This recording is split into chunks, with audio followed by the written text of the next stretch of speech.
Shalom, les habla la doctora Nereida Romero, pastora de la congregación Yeshua en Ertamit en Brandon, Florida, transmitiendo a través de teshuva.tv. Y en este día vamos a continuar con la historia de Israel, la parte 2. La vez pasada, recuerden que les dije que he comenzado una serie nueva de temas diferentes a lo que había estado haciendo anterior, que espero que sea para educar y edificarlo a ustedes y entiendan mejor qué es lo que sucede con el pueblo de Israel, porque es importante conocer su historia y todo lo que está relacionado con el pueblo. Así que si usted me permite, quiero de nuevo, como la vez pasada, presentarle los recursos que estoy utilizando. Y los recursos, le había dicho anteriormente que la mayoría son en inglés. Y encontramos aquí 3 de los cuales he leído: Entendiendo el Viejo Testamento, una introducción de la Biblia hebrea en forma de atlas. Luego tenemos un diccionario bíblico por Zondervan ilustrado. Luego tenemos el nuevo manual bíblico ilustrado que es en español. También de Zondervan un comentario del trasfondo bíblico ilustrado por Zondervan y por el editor John H. Walton. También tenemos un comentario de trasfondo bíblico, el IVP, con diferentes editores, incluyendo de nuevo al señor John H. Walton, y la vida en Israel, la vida en Israel bíblico, por Philip J. King y Lawrence E. Stagger. Y por último, los últimos 3 libros es uno relacionado con Israel antiguo, luego el concepto de pensamiento del antiguo Medio Oriente y el Viejo Testamento, escrito por el doctor John H. Walton, y por último el Viejo Testamento en su texto y contexto por Victor H. Matthews y James C. Moyer. Y estos libros, como les he dicho, son recursos, parte de los recursos que he utilizado para poder llevar esta información respecto a la historia de Israel. Así quiero que vayamos un momentito para darle un pequeño resumen de las cosas que hablamos la vez pasada con respecto a la historia de Israel. Habíamos hablado de que es importante conocer el contexto de cuando las cosas en Israel comenzaron. Es importante conocer el contexto del templo, porque el templo es el patrón para toda la creación. Si usted entiende el patrón del templo, usted va a entender su Biblia, desde Génesis hasta el libro de Revelación, porque tiene que ver con el templo.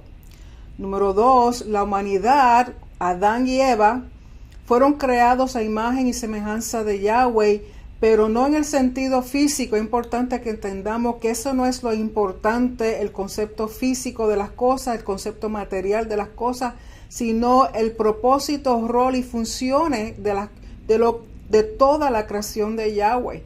¿Por qué? Porque la función, propósito y rol tienen que ver con los atributos de Mishpat, Sedeká y Gesed de parte de nuestro rey. Mishpat, justicia; Sedeká, rectitud o derecho; y Gesed, su misericordia. Es importante que entendamos que nosotros fuimos creados a su imagen y semejanza para representarlo a Él en este aspecto, no en lo físico. También con respecto al contexto de la historia de Israel, es importante que entendamos el concepto de pacto, porque el pacto fue establecido para tener Yahweh una relación con su creación, con toda la creación, con Adán y Eva, o sea, con todo lo creado, la naturaleza misma, incluyendo toda la humanidad. ¿Para qué? Para compartir con Adán y Eva, con la humanidad, por medio de una relación a través del pacto, compartir el poder, la autoridad y el honor de nuestro rey. Por eso el nombre Israel, cuando usted mira en su forma de raíces del nombre Israel, encontramos que tiene que ver con reinar, con señorear, con ejercer poder y poner en libertad, siendo Israel representante de Elohim. Y recuerden que había dicho que el nombre Elohim se refiere a los atributos de Yahweh como creador y como juez. Por lo tanto, estos son conceptos que necesitamos entender como parte del contexto de la historia de Israel. Y si ustedes no escucharon el estudio de la semana pasada, les recomiendo que lo escuchen para que entonces pueda tener más sentido de lo que acabo de decir y de lo que voy a continuar hablando con respecto a la historia de Israel. Porque la historia de Israel no es simplemente un hecho histórico, sino que tiene mucho más profundidad en términos de contexto conforme al antiguo Medio Oriente, contexto conforme a la arqueología que confirma las cosas que estamos hablando, con respecto también el contexto lingüístico, el contexto sociopolítico, geográfico. Todas esas cosas son necesarias conocerlas para entonces entender el pueblo de Israel, entender el propósito de Yahweh para con su pueblo, para con su tierra, para con sus mandamientos, para con respecto a su pacto y muchas cosas más. Así que vayamos entonces continuando con la historia de Israel. Así que recuerden que no olviden Mishpat, Sedekah y Gesed, porque son 3 atributos de Yahweh que usted va a estar viendo y encontrando desde Génesis hasta Revelación. Y Yahweh hace uso de una fórmula en todo el transcurso de la historia de Israel, que es separar, que es lo que conocemos como Kadosh, nombrar y dar función. Para Yahweh, lo creado existe cuando Él lo separa, le da un nombre y le da una función específica. Ejemplo, Adán, Noé, Abraham, Isaac y Jacob fueron individuos que fueron separados del resto de la población, del resto de la humanidad, con un propósito. Los separó para Yahweh, para su propósito. Y entre las cosas que Él hizo, si usted recuerda, a Adán le dio un nombre que tiene que ver, que es parte de la tierra. El nombre de Adán tiene que ver con que provino de la tierra. Noé significa reposo, también con el propósito de que Noé iba a traerle reposo a la tierra en el tiempo en que él existía. Abraham, recuerden que Abraham, su nombre era Abram, y luego Yahweh lo separa, lo saca de su familia, de su tierra, y le cambia el nombre a Abraham. Isaac, el nombre significa reír o risa. ¿Por qué? Porque le causó gran alegría a Abraham saber que iba a tener un hijo después de tantos años, cuando su esposa era estéril. Y luego Jacob, sabemos que Jacob, luego Yahweh le cambia el nombre a Israel. Y con estos individuos Yahweh hace un pacto, es el mismo pacto desde un principio, el pacto de la creación. Y según va pasando la historia, va pasando los individuos, Él va revelándole las fases diferentes del pacto. Y en este caso, empezando con Abraham, sobre todo incluye el pacto de la tierra, un pacto que tiene que ver con el tener tierra, posesión de la tierra que inicialmente era el Edén, donde Yahweh puso a Adán para reinar y señorear en el Edén. Y la tierra prometida es la tierra de Israel. Luego tenemos que el pueblo de Israel termina yéndose a Egipto. Jacob termina yendo a Egipto con todas las tribus. Y en Egipto Yahweh separa a Moisés de toda la población israelita. Durante ese tiempo separa a Moisés, lo escoge para que sea entonces el libertador, el que va a traer al pueblo de Israel fuera de Egipto, donde estaban como esclavos, donde estaban siendo oprimidos, donde eran injustamente tratados. Y Moisés tiene la gran labor de llevarlos hasta el monte Sinaí, donde Yahweh hace el pacto de la Torá, que es un pacto condicional en el sentido de que si hay obediencia, tienen bendición, si hay desobediencia, tienen maldición. Y aquí en el monte Sinaí es cuando Israel es realmente establecido como una nación. ¿Con qué propósito? Con representar el Mishpat, Sedecá y el Gesed del rey Yahweh. Y aquí, estando en Egipto, Yahweh le habla de establecer o edificar el tabernáculo, que va a ser el lugar de su reposo conjuntamente con su pueblo, morando en medio de su pueblo, que, como habíamos hablado la vez pasada, está lo que se llama el macro templo o el templo cósmico, que es el universo, y luego está el microtemplo, el templo en la tierra, que es una copia del templo que está en el cielo, del templo cósmico. Y una vez ellos salen de Egipto hacia la tierra prometida, la tierra es conquistada por medio de Josué, y Josué es quien reparte la herencia a las 12 tribus en sus territorios correspondientes, y comienza entonces a morar el pueblo de Israel en la tierra de Israel. Una vez ellos están en la tierra de Israel, resulta que tienen enemigos todo alrededor. Caramba, algo que no ha cambiado mucho, ¿ah? Así que durante ese tiempo tenían muchos enemigos, y el tabernáculo, que había sido llevado 40 años en el desierto, viene a reposar en el lugar llamado Shiloh, que se encuentra en el área de Samaria. Y durante ese tiempo surgen una serie de jueces o líderes. Eran 15 jueces, de los cuales sabemos que 12 fueron más sobresalientes de acuerdo a sus proezas. Entre ellos se encontraba Débora, que era profetisa, era jueza y era la líder, y era mujer, una mujer puesta para dirigir y ser líder en toda la tierra de Israel, sobre todas las 12 tribus de Israel.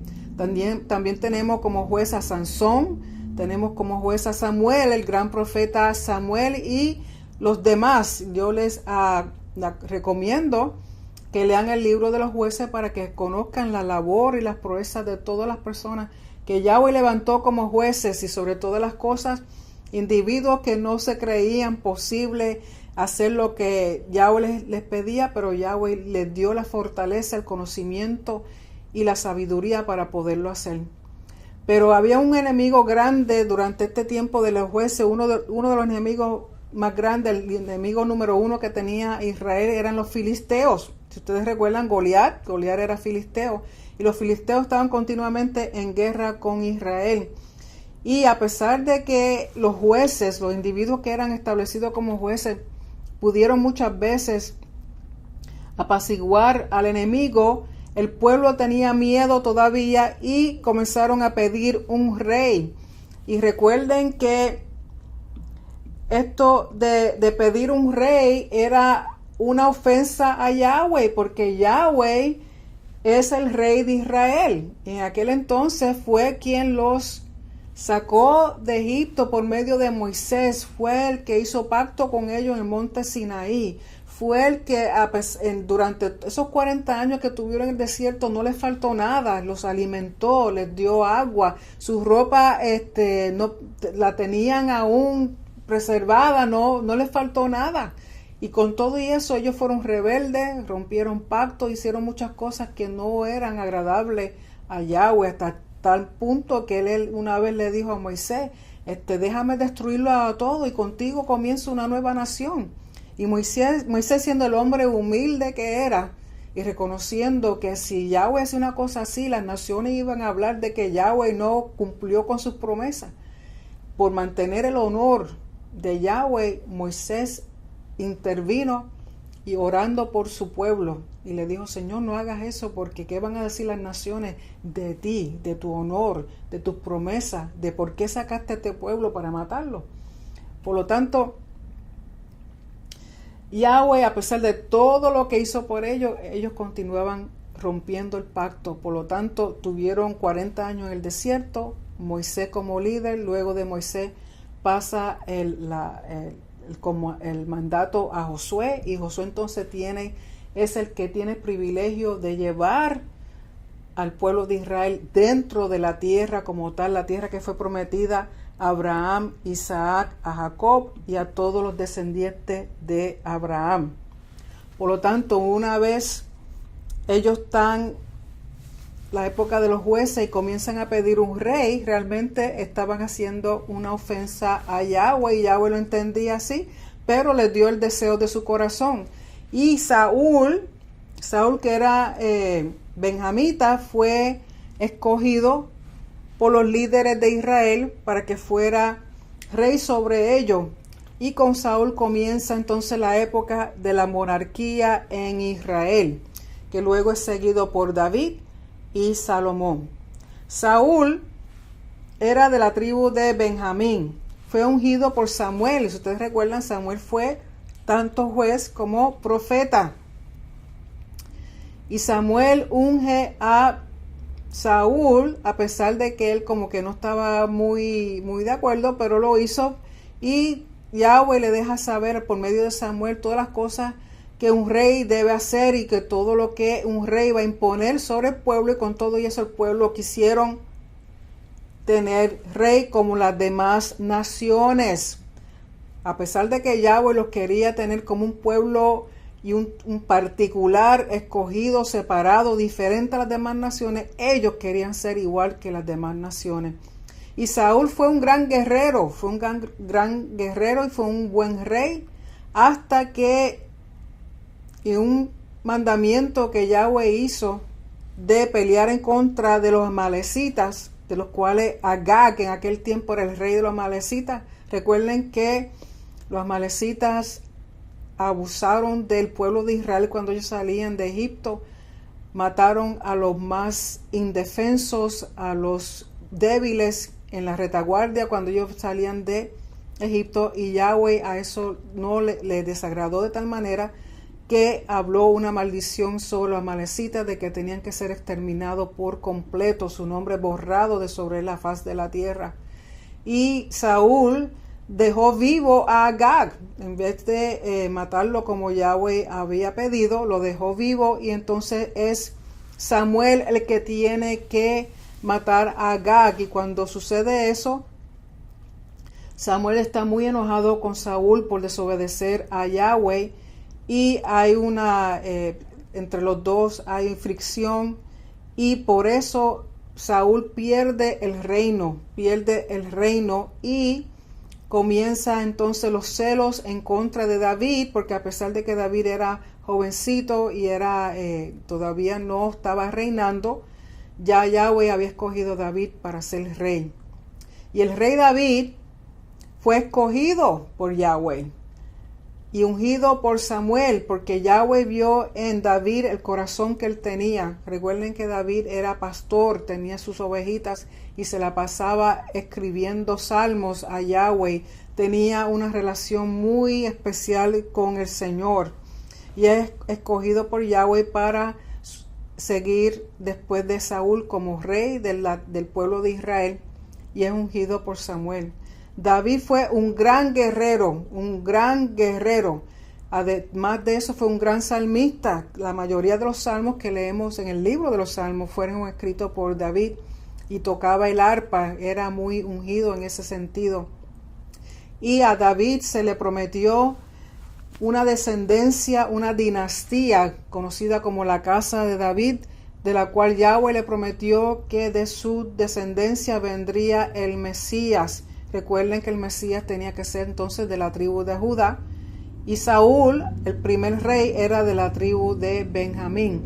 Por lo tanto, era por medio de los descendientes de David que Yahweh le prometió que siempre había alguien sentado como rey en el reino de Israel.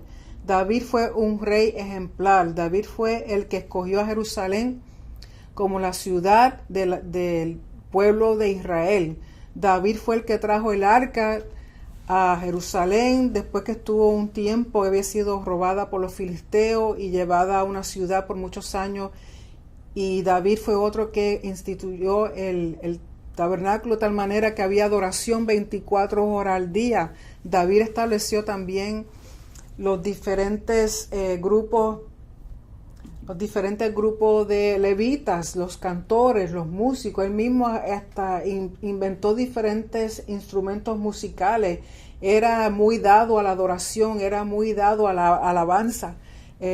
Y básicamente trajo al tabernáculo un formato de una estructura para todos los levitas, para que cada cual supiera su lugar y conociera lo que tenía. Cantores, dicen que había más de 200 cantores, más de 200 músicos, o sea que cuando se reunían para alabar y adorar a Yahweh, era una cosa espectacular.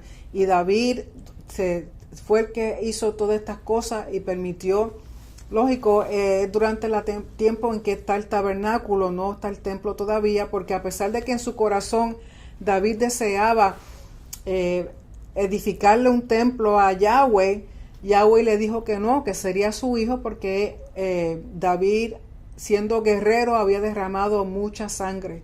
Y David fue un hombre que caminaba en pos del corazón de Yahweh. Como David, yo creo que no ha habido ningún rey, y el que viene, que es Yeshua, tiene muchas de las cualidades que tenía David, porque David hasta cierto punto representa a Yeshua. Y si usted lee bien los salmos mesiánicos, los salmos que tienen que ver con el Mesías, David vivió y sintió lo que nuestro Mesías iba a padecer y por las cosas que iba a caminar y hacer.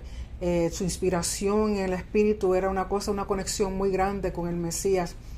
Y David, a pesar de que era rey, el mejor rey que ha tenido Israel, siendo hombre también tenía sus fallas, porque ustedes recuerden que David se enamoró de la esposa de uno de sus soldados, de tal manera que tuvo relaciones con ella, cometió adulterio, luego mandó a que fueran a matar al esposo de la señora, se cometió asesinato, adulterio, y con todo y eso fue escogido por Yahweh y fue uno de los mejores reyes que tuvo Israel. Y usted dirá, pero caramba, con todas esas cosas, una cualidad hermosa que tenía David era que inmediatamente reconocía cuando hacía algo mal, cuando sabía que hacía algo en contra de Yahweh, se humillaba, era ligero para humillarse y arrepentirse de corazón. Por eso Yahweh lo exaltó como lo exaltó. ¿Por qué? Porque se arrepentía, se humillaba de corazón y no volvía a hacer lo que había hecho. Así que David fue un gran ejemplo como rey a la nación de Israel, de todas las 12 tribus que lo amaban muchísimo, muchísimo. Así que de nuevo David fue escogido por Yahweh, ungido por Samuel. Fue un gran guerrero, salmista, y de su descendencia, su dinastía, iba a provenir el Mesías. Y estableció a Jerusalén como la ciudad de Israel. Luego tenemos a Salomón, hijo de David, con Batseba, nace y es escogido como rey. Después que David muere, es escogido como rey. Y durante el reinado de Salomón se le conoce como la época de oro de Israel, porque Salomón fue un rey que expandió el reino de Israel. Para aquel entonces el reinado era bien extenso, bien extenso. Él edificó grandes ciudades, grandes fortalezas. Estableció empresas y comercio con muchas naciones. Hizo convenios con muchos reyes por medio de matrimonio. De tal manera que se dice que Salomón tenía como unas 300 esposas y 700 concubinas, para un total de 1000. ¿Cómo lo hizo? No lo sé. Pero una de las cosas era por convenio con naciones diferentes para mantener la paz y poder expandir el reino de Israel.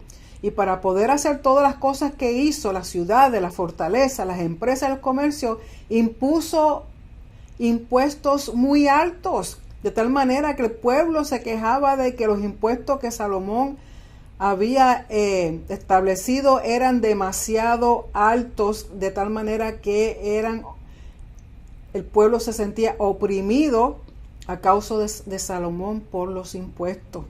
Salomón fue el primero en edificar el primer templo. Recuerden que el templo es un punto central dentro de la historia de Israel, porque es el lugar donde Yahweh viene a morar en medio de su pueblo, y el templo significaba que ya no es un tabernáculo, que ya no es algo portátil, sino el templo símbolo de establecimiento, símbolo de que ya habían llegado a la tierra prometida, símbolo de que ya no había que moverse, sino que ese era el lugar que Yahweh había escogido, y se mostraba con el templo. Y el primer templo que Salomón edificó fue de gran esplendor y riqueza. Tardaron 7 años en edificar el templo. Trajeron cipreses de árboles del Líbano, cipreses, trajeron mármol, trajeron de diferentes sitios piedras preciosas, oro, y Salomón no escatimó en hacer el templo de Yahweh un lugar maravilloso. Salomón tenía una fama mundial. Era conocido como el más sabio de todos los hombres. Yahweh lo dotó de una sabiduría como nunca se ha visto en ningún otro hombre. Y Salomón, mientras fue rey, fue un hombre sabio, justo, e hizo todo lo necesario para poder extender y expandir el reino de Israel. Pero lamentablemente todo lo que Yahweh había dicho que no debiera ser un rey, como tener muchas esposas, como tener muchos carros, como tener muchos caballos, como tener mucha riqueza, mucho oro y mucha plata, Salomón hizo todo lo contrario.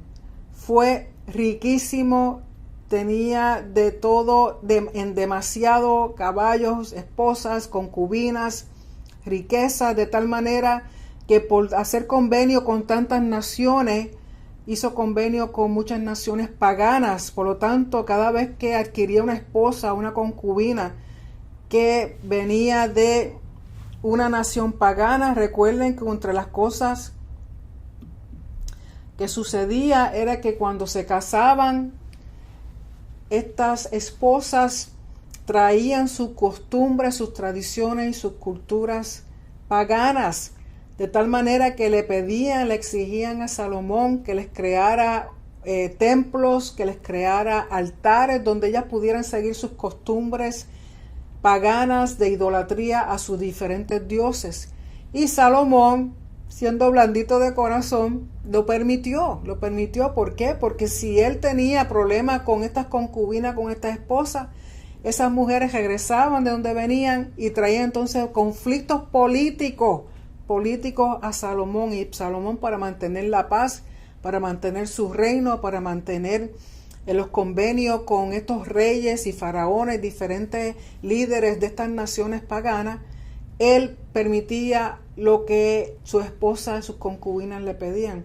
De tal manera, lamentablemente, que él se dejó llevar por esas mujeres, se dejó llevar por esas costumbres paganas, de tal manera que Salomón comenzó a cometer idolatría, comenzó a serle infiel y desleal al pacto de Yahweh, de tal manera que Yahweh no le quedó otro remedio que romper. Así como Salomón rompió el pacto con Yahweh, Yahweh le rompió, le dividió el reino. Y sabemos que después que Salomón muere, uno de sus hijos queda como rey, pero ya para entonces, como el hijo de él le quiere como imponer impuestos aún peores de lo que había hecho su padre, entonces ahí comienza la división, en que 10 tribus de las 12 tribus se separan de Judá, y Rehoboam queda reinando en Judá, y Yahweh escoge otro individuo para que reine sobre lo que se va a llamar entonces las tribus de Israel, o las tribus o la casa de Israel, o la casa de Efraín, o el reino del norte, y el reino del sur queda como Judá, parte de la tribu de Benjamín. Y sabemos que los levitas eran dispersos por entre todas las tribus. Así que con eso quiero terminar con respecto a esta parte de la historia de Israel. Y sí, lógico, hablé en poco tiempo, muchos años de historia.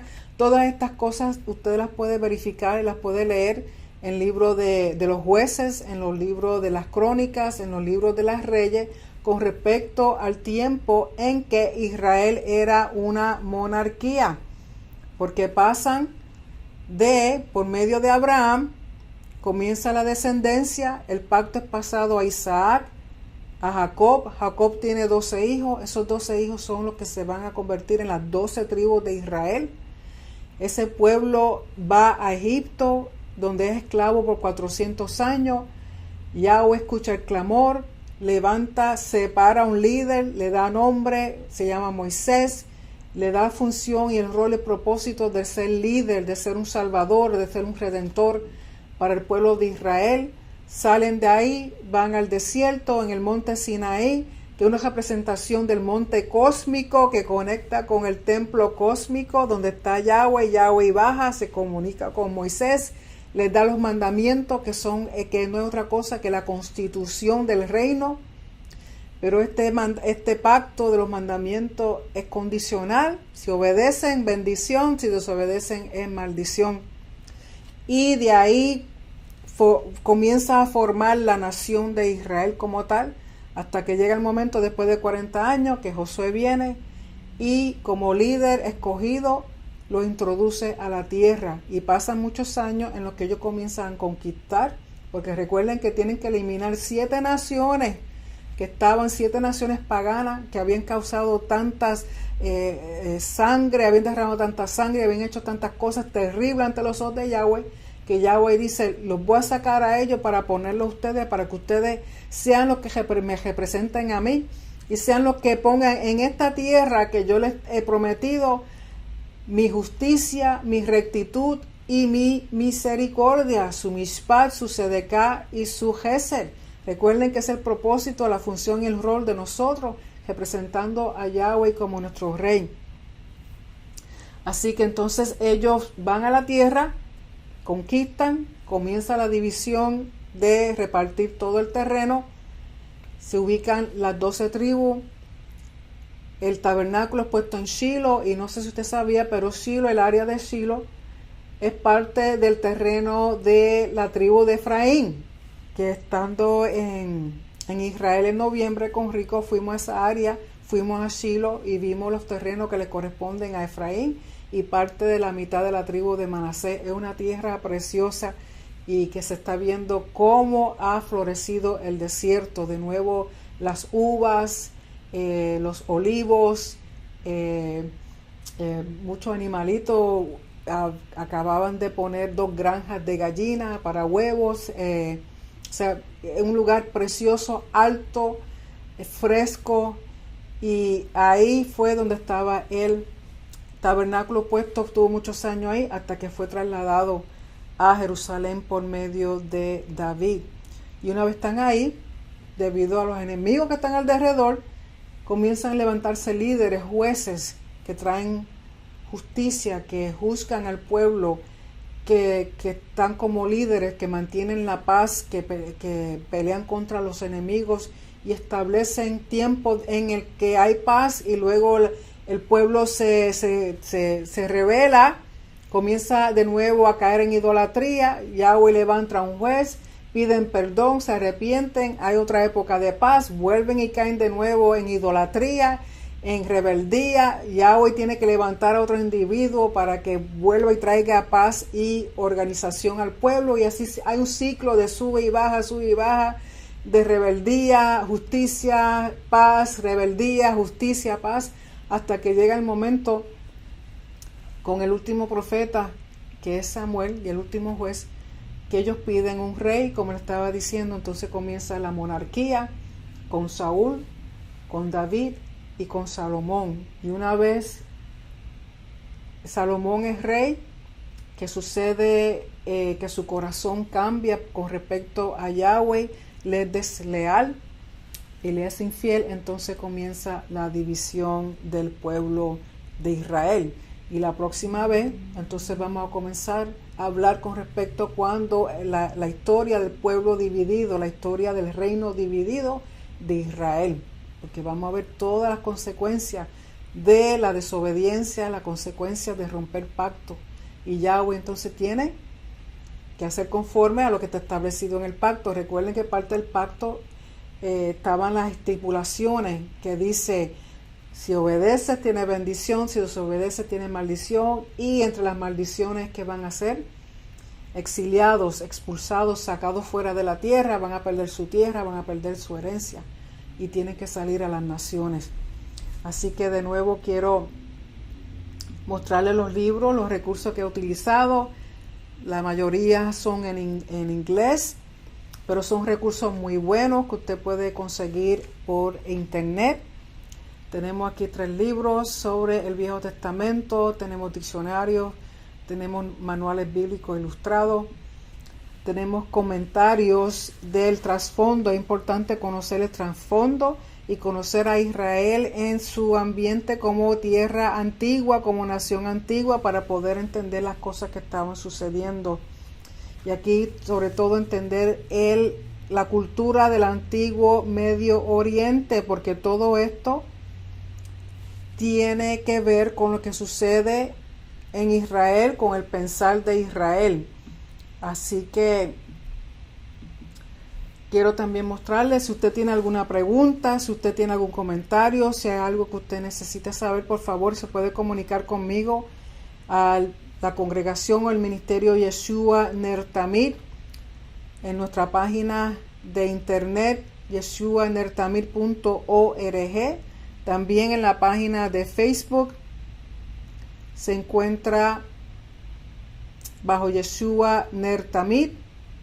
También en YouTube pueden ver los videos que se han grabado hasta este momento bajo Dr. Nereida Romero. Pueden enviarme un correo electrónico a yeshuanertamid119@yahoo.com, y por lógico en teshuva.tv están todos los estudios míos que he grabado tanto en radio como en video, y no solamente los míos, sino están todos los estudios de los diferentes maestros. Habemos actualmente 9 maestros, cada uno de nosotros con una forma en particular de enseñar, y como hay un maestro para cada gusto, como digo yo.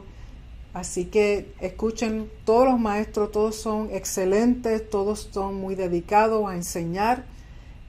Hay diferentes temas, hay diferentes recursos de parte de cada uno de los maestros, así que por favor sigan escuchando la programación continuamente. Hay cada vez programaciones nuevas, temas nuevos, y queremos poder educar y edificar al pueblo completo por medio de esta enseñanza. Así que este estudio de hoy es un poco corto, pero era, como les dije, continuar con respecto a la historia de Israel.